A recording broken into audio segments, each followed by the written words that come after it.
मोदी आवास घरकुल योजना योजना राबविणारा विभाग, इतर मागास बहुजन कल्याण विभाग. लाभार्थी. या योजनेचा लाभ खालील लाभार्थी घेऊ शकतात.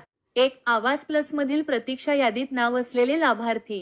2. आवास प्लस प्रणालीवर नोंद झालेले परंतु ऑटोमॅटिक सिस्टीमद्वारे रिजेक्ट झालेले पात्र लाभार्थी. 3. जिल्हा निवड समितीने शिफारस केलेले लाभार्थी. अनुदान या योजनेत ग्रामीण भागात ₹1,20,000 भेटतात, तर डोंगराळ किंवा नक्षलवादी भागात ₹1,30,000 भेटतात. आवश्यक कागदपत्रे: 1. 7/12 उतारा. 2. मालमत्ता नोंदपत्र.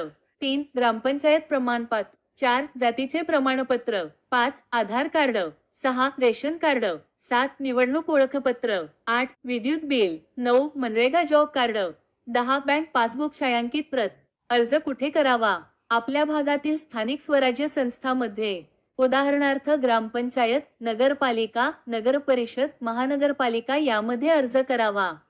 महत्त्वाची सूचना: योजना नियम, अनुदान हे व्हिडिओ बनवला त्यावेळी असणारे आहे. यात शासन वेळोवेळी बदल करू शकतो. हे व्हिडिओ फक्त जनजागृतीसाठी तयार करण्यात आले आहे. धन्यवाद.